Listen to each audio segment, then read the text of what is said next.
Hollywood, Califórnia, é o lar do famoso Comedy Store, na Sunset Boulevard. Para os mestres da piada, o clube é a universidade da comédia. Na verdade, muitos comediantes famosos começaram ali. Inclusive Jim Carrey e David Letterman. Quando futuros comediantes vêm a Los Angeles, a primeira parada é o Comedy Store. People would get off the bus from Iowa, come right to the Comedy Store with their baggage. They haven't even checked into a hotel, they have no place to live, but they're going to go on at the Comedy Store and show everybody how funny they are. O que os novatos não sabem é que, segundo alguns, nem só os comediantes fazem shows aqui. The Comedy Store is so haunted from the attic to the basement. That place is filled with spirits. Em 1980, Laurie Jacobson trabalhou lá de garçonete. We used the belly room as a small, intimate club room. We had to put tablecloths on each table and a candle and an ashtray. And once you did that, the room was set up. Pelo menos devia. The waitress would go back and everything would be put away. The tablecloths would be off, folded back on the shelf, candles blown out, put away. Ashtrays stacked on the bar.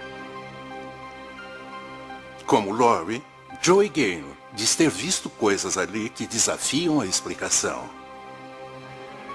I think of all the places I've ever heard of, for my money, this is probably one of the most haunted I've ever heard of, because it's so concentrated. You know, it's like all these different things in one particular building. When I was first working here in this room, came in to shut the lights off behind the stage. I walked up on stage and I hit all the light switches, which took all of about 8-9 seconds, and I walked back and like all of the chairs were piled up like a pyramid. You can't pile all the chairs in 10 seconds. You can't move all the chairs into the aisle in 10 seconds. And you would have heard somebody if they were doing it. That was pretty scary. Seu colega Blake Clark concorda plenamente. I have never had any sort of paranormal manifestation outside of the Comedy Store.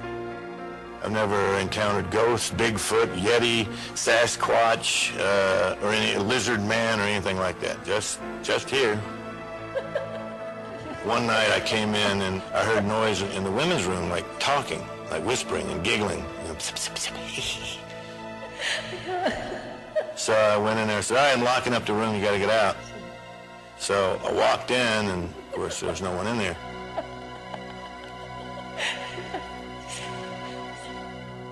Para alguns, a energia dos comediantes cria o clima ideal para as manifestações. You could feel all this nervous tension. My own personal beliefs is some sort of like a demon that thrives on insecurity. I really think it fed off of that. It was a great place to feed off of that. Blake Clark diz ter visto algo estranho quando andava perto do palco. The stool was like going, just kind of dancing, vibrating, you know, and then it slid all the way across the stage.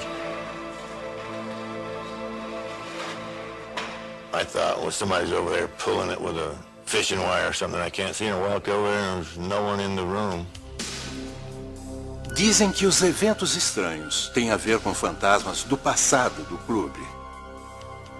The Comedy Store used to be Ciro's nightclub, which was the most famous, most glamorous nightclub in Hollywood's golden age.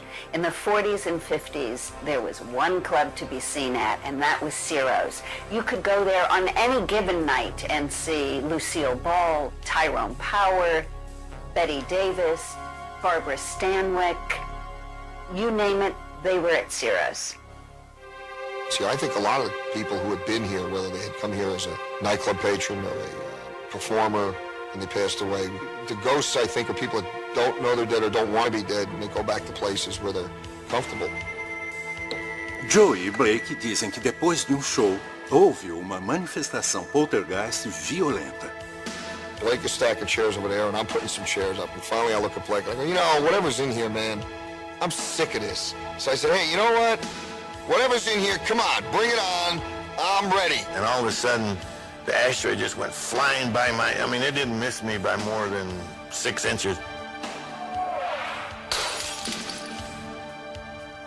There was no one else in here. The ashtray sailed right over my head, smash, right over the door.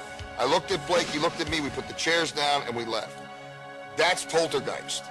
And that's when I stopped invoking them and getting them angry. Because that was the only time I think that anything physical happened like that. I don't want to sound too mysterious or spiritual or whatever, but whenever it was a ghost, you had the feeling that this ain't normal. Anormal, e talvez até sinistro, ecoando o lado mais sombrio do passado do clube. I think a lot of gangster stuff went on in this joint, during the Zero days. This was a big nightclub. The gangsters would come in, the movie stars would come in, they all rubbed elbows. The belly room was like soundproofed and lead-lined, because you really don't want anybody hearing someone scream, "Stop, enough." Please, please, oh, please, oh, please. I really don't want anybody to hear it. Com os comediantes ocorreu algo assustador na escada que leva ao porão. Just thump, thump, thump, like something coming up those wooden steps, something big and heavy. And all of a sudden we heard this, and the grate was stretching out, pushing out into the hallway, just like that. And I was just standing there looking at it thinking, how far can this thing go? It's going to break, it's going to snap. And went boom, boom, boom, boom, boom, boom, like that. I guess that's closest that came to being afraid of anything in here, was that. Segundo os comediantes, o contato mais misterioso ocorreu no porão. We go down there, and all of a sudden Joey's going, stop, like that. And I looked at him, and he was standing there with his arm and hands out like this. It was like this thing was forming that was darker than the darkness that was in the room. It didn't have a physical body. It was more like just it rose, and as it rose, it just got a little wider at the top, and then it was just this huge black fog. I actually got scared because I'd never seen anything like that before.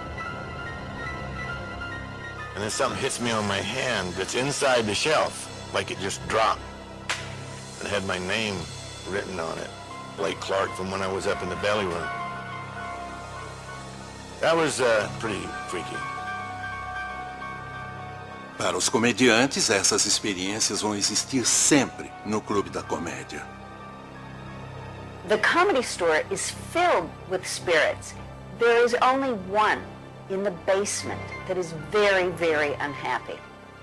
The rest of the spirits in the Comedy Store, I believe, come back to a place where they had a marvelous time, and they choose to relive that marvelous time over and over again. I don't know why they do what they do. They got their own agenda, so to speak. I think as long as this place is open, whether it's the Comedy Store, a pet shop, a hot dog stand, a car wash, there will be ghosts here because they're here and they're not leaving. They have nowhere to go. This is where they go.